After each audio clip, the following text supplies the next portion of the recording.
What's up, everybody? It's Big Mac here. Got another Halo video for you here. We're gonna do Halo Reach today. Did it ruin the Halo series? Why some fans hate it? What is their thoughts and standpoints on the campaign, the multiplayer, the firefight? We gotta dive more into these questions here in a moment. I just want to see what y'all thought about this video. Give me your thoughts down below in the comments and see if I changed them, with my opinions on this game as well. Halo Reach does stand near and dear to most people's hearts, saying that it is. Some people think it's the best. So we'll find out next what I think about it and what other people thought about it. Stay tuned.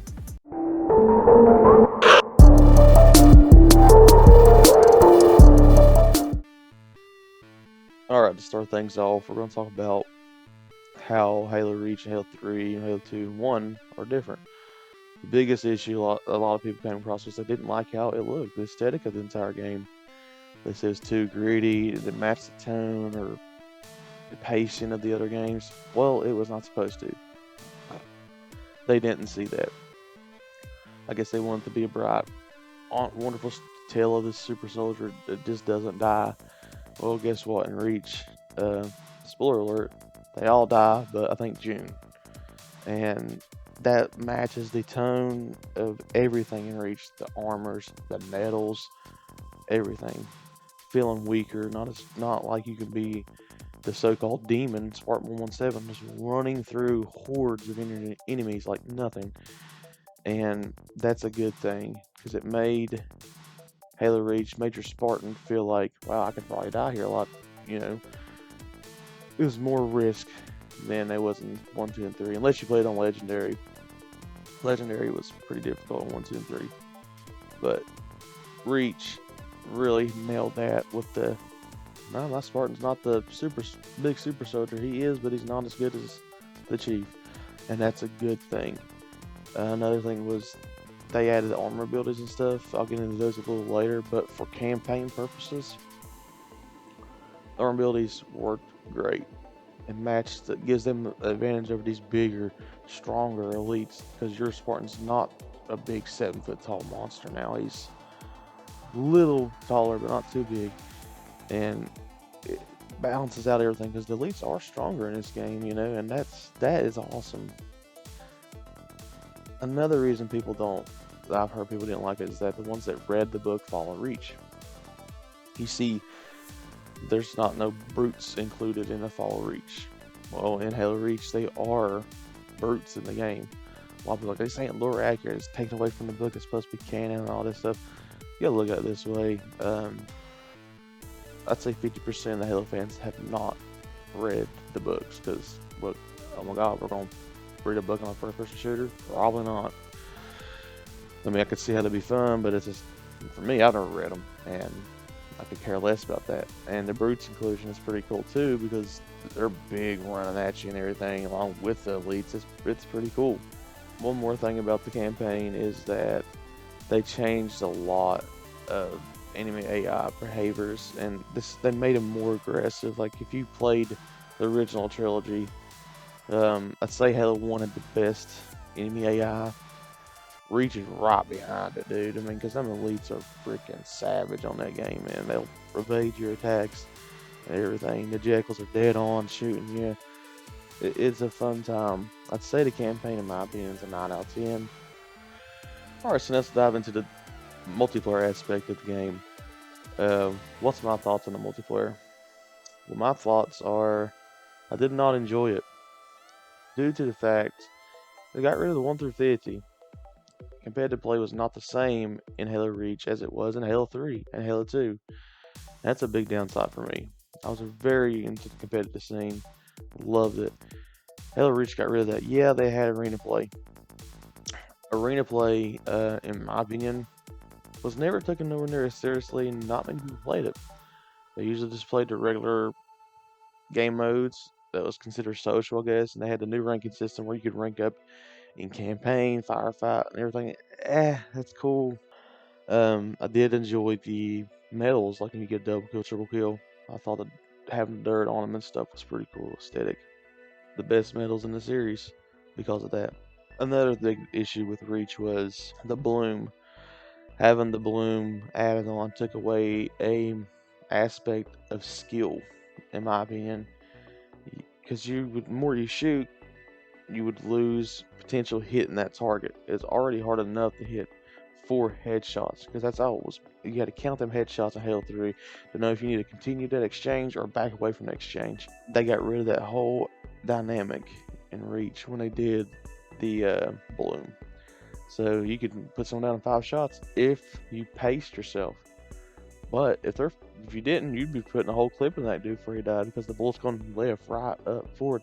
Yes, they correct this problem later on with the no bloom and competitive, but guess what? Everybody done left the game because Reach didn't last as long as 3 did, in my opinion. I say about 60% of people would play Reach, while the other 40 stayed on Halo 3.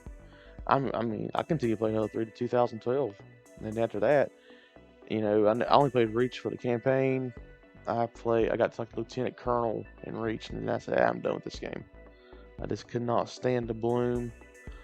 The armor abilities really got on my nerves, man. The sprint was fine. I thought sprint was the only thing the game needed. Jetpack, so stupid in Reach. Multiplayer is so overpowered. Same with armor lock. That thing was ridiculous. A lot of that just needs gone.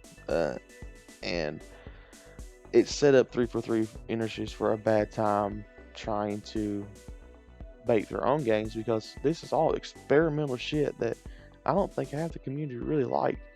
Like, I could say in consensus that most players did enjoy Sprint. I enjoyed Sprint, and I'm an original Halo fan.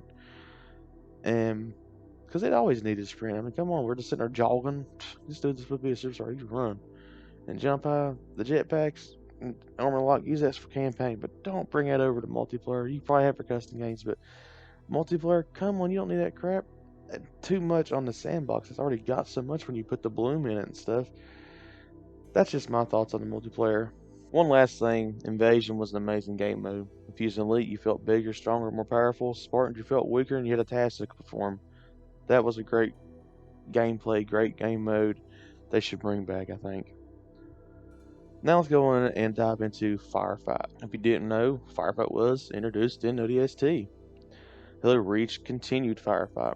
I thought Firefight in ODST was pretty good. I played it a couple times. Not really one for horde modes, but it was pretty good. I liked Halo Reach's better because you had more customization with Halo Reach's Firefight compared to that of ODST's. ODST you had a limited number of lives, yeah, which is cool. You had more competitive, a little harder.